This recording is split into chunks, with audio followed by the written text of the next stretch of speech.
कहानी की शुरुआत होती है अमेरिका के एक जाने माने कॉलेज MIT में। इस वक्त हम प्रोफेसर जेरल्ड को अपनी मैथ्स की क्लास पढ़ाते हुए देखते हैं। लेक्चर खत्म होने के बाद उन्होंने अपने स्टूडेंट्स को बताया कि मैं क्लास के बाहर बोर्ड पर मैथ्स का एक बहुत मुश्किल सवाल लिखने वाला हूँ और अगर तुम में से किसी ने भी इसे सॉल्व कर दिया तो कॉलेज में तुम्हारा नाम सुनहरे अक्षरों से लिखा जाएगा। उन्होंने अपने स्टूडेंट्स को मोटिवेट भी किया ये कहकर कि पहले भी मेरे कुछ स्टूडेंट्स इस क्वेश्चन को सॉल्व कर चुके हैं और आज के दिन वो बिल्कुल टॉप पे हैं अपनी फील्ड में। ये सवाल बहुत मुश्किल है, ये देखते हुए प्रोफेसर जेरल्ड ने उन्हें सेमेस्टर के आखिर तक का वक्त दिया ताकि वो आराम से समय लेकर इसे सॉल्व कर सकें। लेक्चर खत्म हुआ और फिर हमने विल हंटिंग नाम के एक आदमी को देखा जो वहाँ पर साफ सफाई का काम करता था। उसने वो मैथ्स प्रॉब्लम देखी जो प्रोफेसर ने लिखी थी। विल बाद में अपने घर गया और बाथरूम के शीशे पर इक्वेशन सॉल्व करने लगा। अगले दिन जब वो वहाँ बिल्कुल अकेला था उसने चौक उठाया और प्रॉब्लम का आंसर लिख दिया।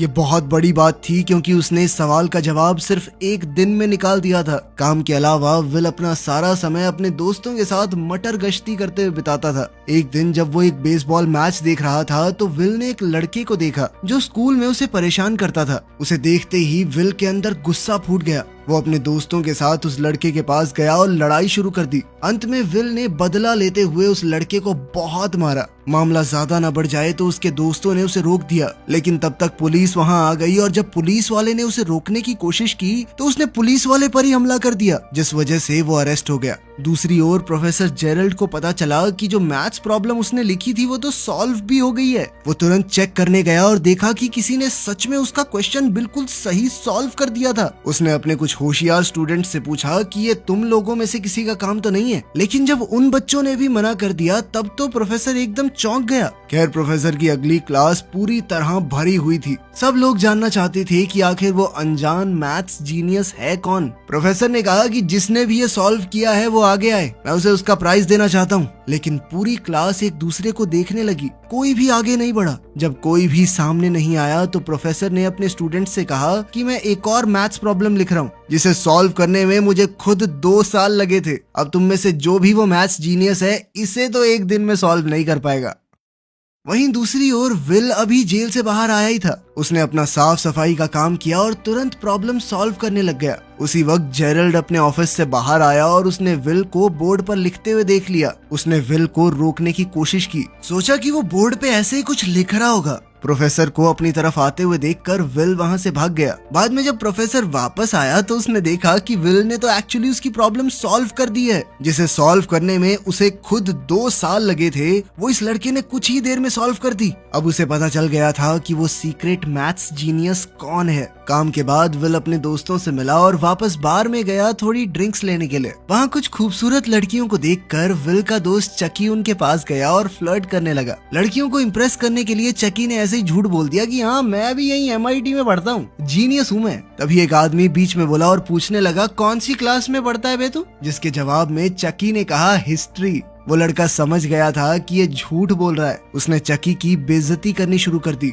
और जानबूझकर उससे हिस्ट्री के टॉपिक्स पर सवाल करने लगा। बेचारे चकी को आता जाता तो कुछ था नहीं, तो वो एकदम चुप रहा। तभी विल अपने दोस्त के लिए आगे बढ़ा और उस आदमी से डिबेट करनी शुरू कर दी। विल एक बार जो पढ़ लेता था कभी भूलता ही नहीं था। उसके फैक्ट्स और जबान इतनी साफ थी कि उसने उस लड़के को एकदम चुप करवा दिया। साथ ही विल ने उस लड़के की बेइज्जती की कि तूने उस किताब से पढ़ा है ना, बिल्कुल रटी रटाई बातें करता है तू। विल ने उसका मजाक उड़ाते हुए कहा कि इतने हजारों डॉलर खर्च कर रहा है तू, फिर भी जब रटी रटाई बातें बोलनी है तो ये तो मैंने पब्लिक लाइब्रेरी में पढ़ी है। इस सब के बाद वो आदमी तिल मिलाकर वहाँ से चला गया। बाद में उन लड़कियों में से एक जिसका नाम स्काइलर है विल के पास आई और उसे अपना फोन नंबर दे दिया। विल की होशियारी देखकर स्काइलर को वो थोड़ा पसंद आ गया था और स्काइलर ने कहा कि करना किसी दिन फोन मुझे जब तुम्हारे पास टाइम हो। विल ने बाद में वो नंबर उस लड़के को भी दिखाया जो ज्यादा स्मार्ट बनने की कोशिश कर रहा था।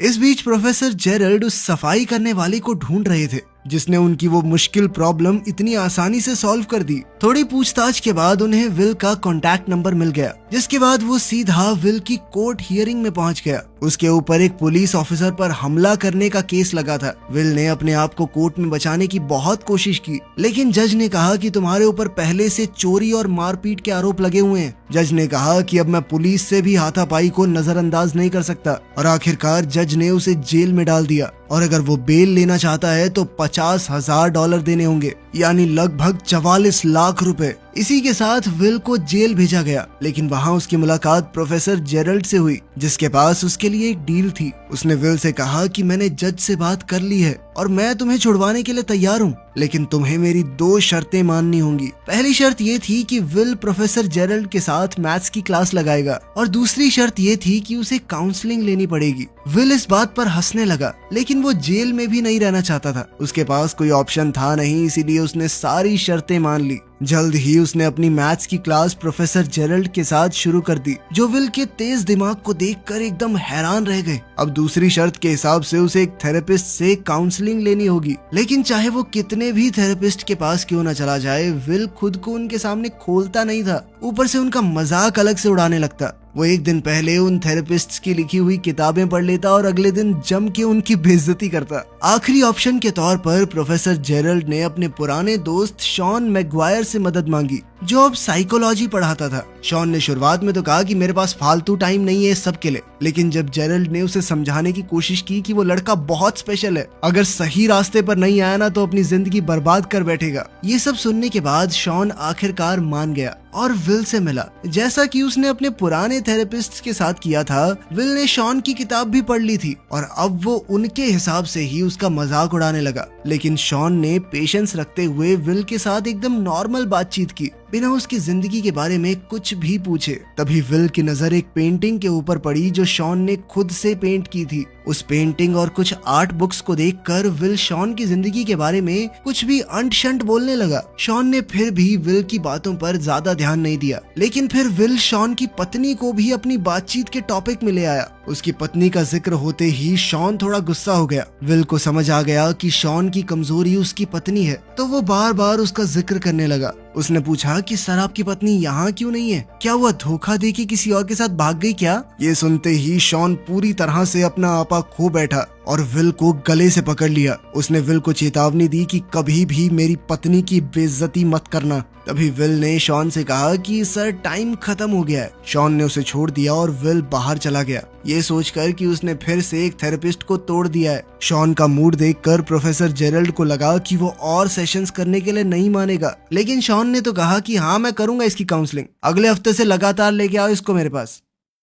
काउंसलिंग के बाद विल स्काइलर के साथ डेट पर गया। डेट पर विल को पता चला कि स्काइलर एक बहुत ही अमीर परिवार से है और इस वक्त हार्वर्ड में पढ़ रही है। उन दोनों ने ही एक दूसरे के साथ बहुत अच्छे से समय बिताया। अपनी खूबसूरत पहली डेट के आखिर में उन्होंने एक दूसरे को चूम लिया। विल जब अगले हफ्ते शॉन से मिलने आया तो शॉन ने कहा कि चलो बाहर चल के बातचीत करते हैं। शॉन विल को एक पार्क में ले गया और उससे बात करने लगा। उसने विल से कहा कि तुमने जो कुछ भी बोला मैंने उस बारे में बहुत सोचा। आखिर में मुझे यही समझ में आया कि तुम दिमाग से एक छोटे बच्चे हो जो ये जानता ही नहीं है कि वो क्या बोल रहा है, बदतमीज हो थोड़े से। शॉन ने विल से कहा कि मैं समझता हूँ तुम बोलना नहीं चाहते, शायद कोई डर है तुम्हारे अंदर, लेकिन बेटा एक बात याद रखना, कभी तो तुम्हें बोलना ही पड़ेगा वरना जिंदगी की सारी अच्छी चीजें खो बैठोगे। अगले दिन विल अपने दोस्त चकी के साथ एक कंस्ट्रक्शन साइट पर मजदूरी करने गया। उसने स्काइलर को फोन किया, लेकिन वो बात करने से डर रहा था। शॉन के साथ अपने तीसरे थेरेपी सेशन में विल ने एक शब्द भी नहीं कहा और शॉन ने भी नहीं। दोनों पूरा 1 घंटा चुप रहे। चौथा सेशन भी इसी तरह से शुरू हुआ, जहाँ किसी ने कुछ नहीं बोला,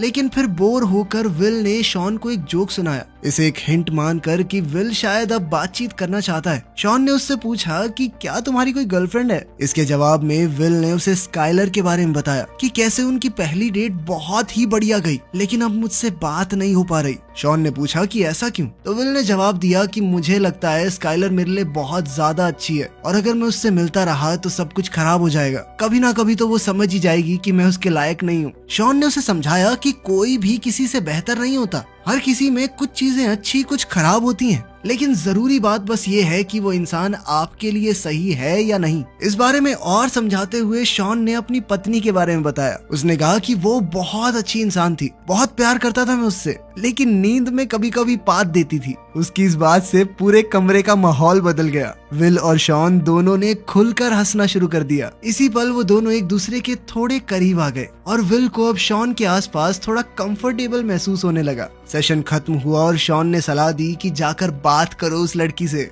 विल शॉन की बातों में इतना खो गया कि उसे याद दिलाना पड़ा कि आज का सेशन खत्म हो गया है, चलो जाओ यहाँ से।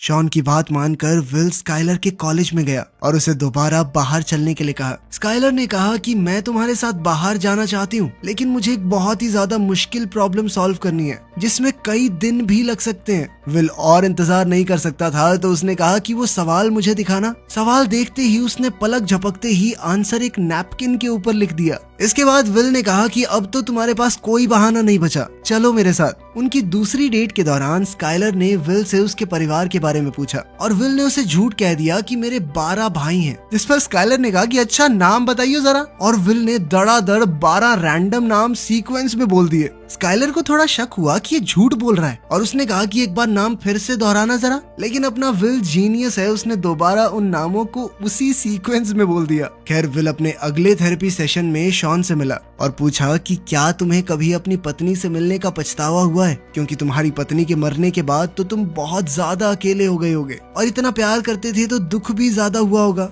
इस सवाल के जवाब में शॉन ने उसे बताया कि कैसे वो अपनी पत्नी से मिला था। जब मैंने उसे पहली बार देखा तो वो अपने दोस्तों के साथ एक बेसबॉल गेम की टिकट लेने के लिए लाइन में इंतजार कर रही थी। वो एक बहुत ही क्लासिक मैच था। तो विल ने कहा कि तुमने वो गेम लाइव देखी थी, कितने लकी हो यार तुम। इस पर शॉन ने बताया कि गेम तो मैंने बाद में टीवी पर ही देखी थी, मैंने अपने दोस्तों को छोड़ दिया था उस लड़की के साथ डेट पर जाने के लिए, वही लड़की जो बाद में उसकी पत्नी बनेगी। विल को बिल्कुल भी यकीन नहीं हो रहा था कि शॉन ने इतनी जबरदस्त गेम एक लड़की के साथ थोड़ा सा टाइम बिताने के लिए छोड़ दी। इस पर शॉन ने कहा कि मुझे कभी कोई पछतावा नहीं हुआ उससे मिलने का, चाहे वो मेरी जिंदगी में सिर्फ कुछ सालों के लिए ही थी, लेकिन वो साल सबसे खूबसूरत थे। खैर बाद में स्काइलर ने विल से कहा कि तुम मुझे अपने दोस्तों और परिवार वालों से क्यों नहीं मिलवाते। विल ने अभी भी उससे अपनी जिंदगी के बारे में झूठ बोल रखा था, लेकिन वो उसे अपने दोस्तों से मिलवाने के लिए तैयार हो गया। स्काइलर, विल और उसके दोस्त एक बार में मिले और स्काइलर को उसके दोस्त काफी पसंद आए। उन सभी ने एक दूसरे के साथ बहुत अच्छे से समय बिताया। तभी प्रोफेसर जेरल्ड शॉन से विल की प्रोग्रेस के बारे में पूछने आया। शॉन ने कहा कि विल धीरे धीरे खुलना शुरू हो गया है, लेकिन अभी थोड़ा और वक्त लगेगा उसे पूरा कंफर्टेबल करने में। प्रोफेसर जेरल्ड ने बताया कि मैं विल के लिए एकदम टॉप की नौकरी ढूंढ रहा हूँ। इंटरव्यू तो वो बहुत प्यार से क्रैक कर लेगा, बस उसकी ये दिमागी प्रॉब्लम ठीक हो जाए, फिर उसे मैथ्स की फील्ड में अपना नाम बनाने से कोई नहीं रोक पाएगा। शॉन ने कहा कि तुम उसके बाप हो क्या जो उसके लिए जिंदगी के फैसले ले रहे हो? जो भी वो लड़का करना चाहता है उसे करने दो, वो जीनियस है, इसका मतलब ये थोड़ी कि बस यही करना पड़ेगा, जबरदस्ती है। लेकिन प्रोफेसर जेरल्ड ने कहा कि वो कुछ और नहीं कर सकता, मैं विल का टैलेंट वेस्ट नहीं होने दूंगा। लेकिन विल को इस तरह की नौकरी में कोई दिलचस्पी नहीं थी, इसीलिए उसने अपने दोस्त चकी को इंटरव्यू में अपनी जगह भेज दिया। एक रात अपनी जिंदगी के बारे में बात करते हुए स्काइलर ने विल से कहा कि तुम मेरे साथ कैलिफोर्निया चलोगे। स्काइलर की बात सुनकर विल घबराने लगा और बोला कि वो उसके साथ नहीं चल सकता, मेरी सारी जिंदगी यहीं पर है। स्काइलर ने उससे पूछा कि तुम मुझसे प्यार करते हो मैं जानती हूँ, तो पूरी तरह मेरे साथ आने में इतना डरते क्यों हो और मुझे कभी कुछ सच भी नहीं बताते। उसने ये भी बताया कि मुझे पता है तुमने झूठ बोला था, तुम्हारे 12 भाई हैं। ये झूठ सामने आने पर विल अपना आपा खो बैठा। उसने कहा क्या जानना चाहती हो तुम मेरे बारे में? अनाथ हूँ मैं, माँ बाप का अता पता है नहीं। अपनी ज्यादातर जिंदगी एक परिवार से दूसरे में फुदकते हुए बिताई है मैंने। बचपन में जिस परिवार के साथ मुझे रखा गया वो मारता था, मुझे कुत्ते की तरह मारता था। स्काइलर रोने लगी और विल से कहा कि कोई बात नहीं, मैं तुम्हारे साथ हूँ ना, मैं तुम्हारे साथ रहूंगी चाहे कुछ भी हो जाए। लेकिन विल ने उसे दूर कर दिया और कहा कि मुझे किसी की मदद नहीं चाहिए। विल को कहीं ना कहीं डर था कि अगर उसने किसी को पास आने दिया और फिर वो इंसान उसे छोड़कर चला गया तो वो सह नहीं पाएगा। स्काइलर ने रोते हुए कहा कि मैं तुमसे बहुत प्यार करती हूँ, कभी तुम्हें छोड़कर नहीं जाऊंगी।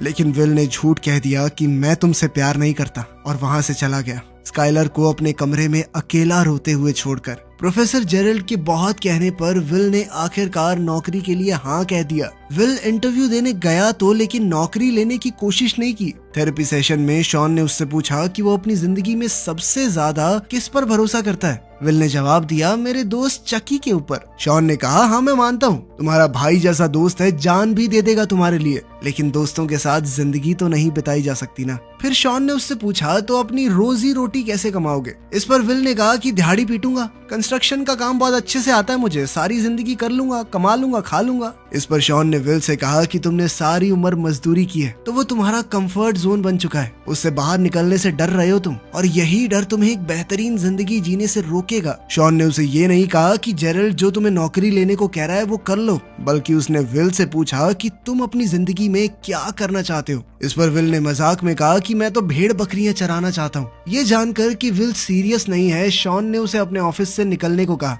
उसने कहा कि मैं अपना वक्त बर्बाद नहीं करना चाहता, तुम्हारे पास फालतू टाइम होगा, मेरे पास नहीं है, अगर ईमानदारी से जवाब नहीं देना तो जाओ। इस पर विल गुस्सा हो गया और शॉन पर चिल्लाने लगा। शॉन ने फिर से पूछा कि वो अपनी जिंदगी में क्या करना चाहता है। विल दोबारा से चुप रहा, उसने जवाब नहीं दिया। शॉन ने उससे कहा चला जा यहाँ से, जा। स्काइलर के कैलिफोर्निया जाने से पहले विल ने उसे फोन करके अलविदा कहा। स्काइलर ने एक आखिरी बार कहा कि मैं तुमसे प्यार करती हूँ। विल मुस्कुराया लेकिन अपने डर की वजह से जवाब नहीं दिया। उसे अभी भी लगता था कि आखिर में तो मेरा दिल टूटना ही है।